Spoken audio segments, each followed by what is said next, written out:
দুখনমান অসমীয়া উপন্যাস বা চুটিগল্পৰ আলোচনা আগবঢ়াওক য'ত প্ৰত্যক্ষ অথবা পৰোক্ষভাৱে পৰিৱেশ সংৰক্ষণ বিষয়ক প্ৰসংগ উত্থাপিত হৈছে। প্ৰশ্নোত্তৰ: প্ৰাচীন কালৰে পৰা সাহিত্যত প্ৰকৃতিৰ চিত্ৰায়নে গুৰুত্ব লাভ কৰি আহিছে। ভাৰতীয় সাহিত্যৰ আৰম্ভণিৰ কালৰ ৰচনাসমূহত প্ৰকৃতিৰ বন্দনা বৰ্ণনা সুন্দৰকৈ দাঙি ধৰা হৈছে। অসমীয়া লোকাতীত মঠ-মন্দিৰ নিৰ্মাণ গুৰুতৰ কৰ্ম, বৃক্ষৰোপণ অধিক ধৰ্ম বুলি প্ৰাকৃতিক উপাদান গছৰ উল্লেখ হৈছে। শ্ৰীমন্ত শংকৰদেৱৰ ৰচনাৰাজিৰ লগতে অসমীয়া আধুনিক সাহিত্যৰ প্ৰকৃতিৰ ৰূপ বৰ্ণনাৰ সমান্তৰালভাৱে নতুন দৃষ্টিভংগীৰে পৰিৱেশ সংৰক্ষণ সম্পৰ্কীয় চিন্তা-চৰ্চাই গুৰুত্ব আৰোপ কৰিছে। আধুনিক কালৰ সৃষ্টি উপন্যাস সাহিত্যতো ইয়াৰ প্ৰতিফলন ঘটিছে। অসমীয়া উপন্যাস সাহিত্যলৈ সংখ্যাগত আৰু গুণগত উভয় দিশতে বৈশিষ্ট্য বৰঙণি আগবঢ়োৱা ছৈয়দ আব্দুল মালিকৰ উপন্যাসত প্ৰকৃতিৰ বিভিন্ন দিশ শক্তিশালী ৰূপত চিত্ৰিত হৈছে। উদাহৰণস্বৰূপে তেওঁ মহাপুৰুষ মাধৱদেৱৰ জীৱনৰ আধাৰত ৰচিত প্ৰেম অমৃতৰ নদী শীৰ্ষক উপন্যাস। উপন্যাসখন আৰম্ভ হৈছে প্ৰাকৃতিক পৰিৱেশৰ বৰ্ণনাৰে। উপন্যাসখনৰ পটভূমি নিৰ্মাণ কৰা হৈছে গ্ৰাম্য প্ৰকৃতিৰ বৈচিত্ৰ্যময় পৰিৱেশত। প্ৰকৃতিৰ গুৰুত্বপূৰ্ণ উপাদান গছ-গছনি, নদ-নদী, পৰ্বত-পাহাৰ, চৰাই-চিৰিকটি, মাছ-পুঠি, পোক-পৰুৱা আদিৰ অনুষংগৰে উপন্যাসখনৰ আৰম্ভণি কৰা হৈছে। অসমৰ প্ৰধান নদী ব্ৰহ্মপুত্ৰক লোকসমাজে লুইত, বৰলুইত, বুঢ়ালুইত, চিৰিলুইত, ব্ৰহ্মপুত্ৰ আদি নামেৰে নামাকৰণ কৰাৰ প্ৰসংগ ঔপন্যাসিকগৰাকীয়ে উল্লেখ কৰিছে। প্ৰকৃতিৰ অন্যতম গুৰুত্বপূৰ্ণ উপাদান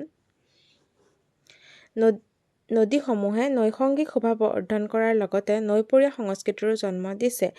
নৈৰ দুয়োপাৰত গঢ়ি উঠা সেউজীয়া অৰণ্য, নদীৰ বুকুত থকা জৈৱ বৈচিত্ৰ্য আদি মানুহৰ সামূহিক পৰিচয়ৰ ধাৰক আৰু বাহক হৈ পৰিছে। এই উপন্যাসত লেখকে লোকসমাজে গছ-গছনি আৰু মাছৰ নামেৰে ঠাইৰ নামাকৰণ কৰাৰ প্ৰসংগ উত্থাপন কৰিছে। উক্ত উপন্যাসখনত গোবিন্দগিৰি আৰু মনোৰমা আয়ে অৰণ্যৰ মাজত ডকাইতৰ হাতত পিন্ধি থকা কাপোৰ কেইপদো হেৰুৱাই প্ৰকৃতিৰ আশ্ৰয় গ্ৰহণ কৰি লজ্জা নিবাৰণ কৰিবলগীয়া হৈছে। প্ৰকৃতিৰ বুকুত সেউজীয়া অৰণ্যই যিদৰে নৈসৰ্গিক শোভা বৰ্ধন কৰে, নদীৰ প্ৰবাহমান গতিয়ে তাক এনেদৰে নতুন আয়তন প্ৰদান কৰে, ঠিক সেইদৰেই অৰণ্য আৰু নদীক আশ্ৰয় কৰি জীয়াই থকা সকলো জীৱৰে সৌন্দৰ্য বৰ্ধন কৰি জৈৱ বৈচিত্ৰ্যৰ সমৃদ্ধিৰ ক্ষেত্ৰত সহায় কৰে।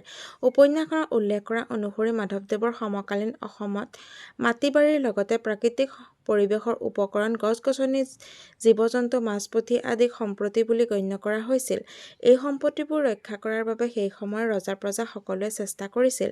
ঔপন্যাসিক ছৈয়দ আব্দুল মালিকৰ প্ৰেম অমৃতৰ নদী উপন্যাসত প্ৰকৃতিৰ ত্ৰৈমাত্ৰিক ৰূপৰ প্ৰতিফলন ঘটিছে। প্ৰকৃতিৰ নৈসৰ্গিক শোভা প্ৰকৃতি আৰু মানুহৰ চিৰন্তন সম্পৰ্ক আৰু প্ৰাকৃতিক পৰিৱেশ তথা সম্পদৰ সংৰক্ষণ সম্পৰ্কীয় ধাৰণাই উপন্যাসখনত এক নতুন যাত্ৰা প্ৰদান কৰিছে। ঔপন্যাসিকে কেৱল প্ৰকৃতিৰ সৌন্দৰ্য বৰ্ণনা কৰিয়ে ক্ষান্ত থকা নাই। উপন্যাসখনৰ বিষয়বস্তুৰ লগত সংগতি ৰাখি প্ৰাকৃতিক পৰিৱেশ সংৰক্ষণ সম্পৰ্কীয় চিন্তা-চৰ্চাৰো সমাৱেশ ঘটিছে।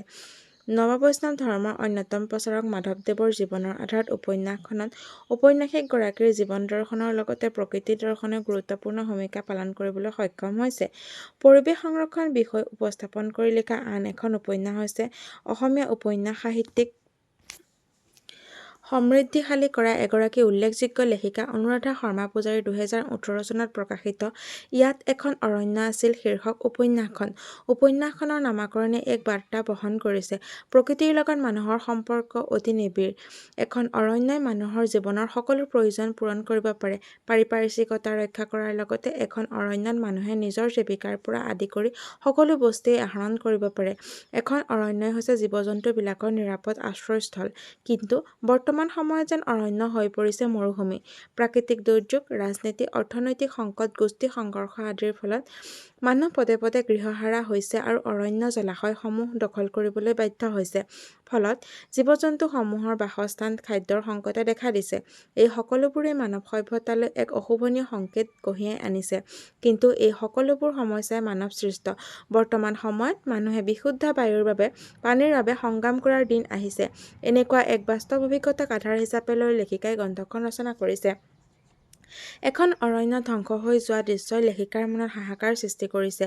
গৃহহাৰা মানুহে অৰণ্যৰ মাজত গৈ বাসস্থান পাতি লৈছে, কিন্তু চৰকাৰৰ নিৰ্দেশ মৰ্মে সেই ঠাইবোৰ উচ্ছেদ কৰি পেলোৱা হৈছে। জীৱ-জন্তুবিলাকে খাদ্য বাসস্থানৰ আহ্বান মানুহক আমনি কৰিবলৈ লৈছে। লেখিকাৰ মনটোৱে অৰণ্য ৰক্ষা হোৱাটো বিচাৰিছে যদিও তেওঁ সেই গৃহহাৰা হোৱা মানুহবোৰৰ চিন্তাই তেওঁক হতাশাগ্ৰস্ত কৰি পেলাইছে। এনে বহু বাস্তৱ অভিজ্ঞতাক কেন্দ্ৰ কৰি লেখিকাই উপন্যাসখন ৰচনা কৰিছে। উপন্যাসখন কেইবাটাও খণ্ডত ভাগ কৰি বৰ্ণনা কৰিছে। উদাহৰণস্বৰূপে, পৃথিৱী বিচাৰি দক্ষিণৰ খিৰিকীৰে এজাক মানুহ এখন পাহাৰ উচ্ছেদৰ দ্বিতীয় দিন হঠাতে হাত এৰি দিয়ে জীৱনে, অৰণ্যৰ সন্ধান, গছ ডাঙৰ নে মানুহ, বনৰ জুই মনৰ জুই ইত্যাদি। গ্ৰন্থখনৰ প্ৰতিটো খণ্ডই যেন মনত এটা নতুন সঞ্চাৰৰ সৃষ্টি কৰিব পাৰে। মানুহৰ দুৰ্নীতি, দুষ্কাৰ্য আদি সকলো অভিজ্ঞতা লেখকে বৰ্ণনা কৰিছে যদিও শেষত তেওঁ নতুন প্ৰজন্মৰ বাবে এক আশাবাদী মনোভাৱৰ পৰিচয় দিছে। গ্ৰন্থখনৰ এজাক মানুহ এখন পাহাৰ নামৰ খণ্ডটোৱে মনত এক বিষাদৰ ছাঁ পেলাই যায়। পাঞ্জাবাৰী নামৰ ওচৰৰ ঠাইখনৰ পাহাৰখনত বসবাস কৰা মানুহবোৰ অতীজৰে পৰা সেই ঠাইত আছিল যদিও চৰকাৰে তেওঁলোকৰ ঘৰবোৰ উচ্ছেদ কৰি পেলাইছে। ফলত মানুহৰ বিলাই বিপত্তি নোহোৱা হৈছে। অৰণ্য ৰক্ষাৰ নামত চৰকাৰে সেই কাৰ্যসূচী লৈছিল যদিও সেই মানুহখিনিৰ সংস্থাপন তথা তাত বাস কৰা জীৱ-জন্তুবোৰৰ সমস্যাৰ কথা এবাৰো চিন্তা কৰা নাই। এনেধৰণৰ জীৱকুলৰ বিভিন্ন সমস্যাক লৈ লেখিকাই উপন্যাসখন ৰচনা কৰিছে। উপন্যাসখনৰ চৰিত্ৰসমূহৰ বিভিন্ন দিশৰ মাজেৰে লেখিকাই মনস্তাত্ত্বিক দিশৰ উদ্ঘাটন কৰিছে। উপন্যাসখনৰ মুখ্য চৰিত্ৰ নাই, সকলো চৰিত্ৰক বিভিন্ন দিশৰ মাজেৰে ৰসোত্তীৰ্ণ ৰূপেৰে দাঙি ধৰিছে। উপন্যাসখনৰ চৰিত্ৰসমূহৰ মাজেৰে লেখিকাই এক আশাৰ সঞ্চাৰ কঢ়িয়াই আনিছে। তেওঁ আশাবাদী।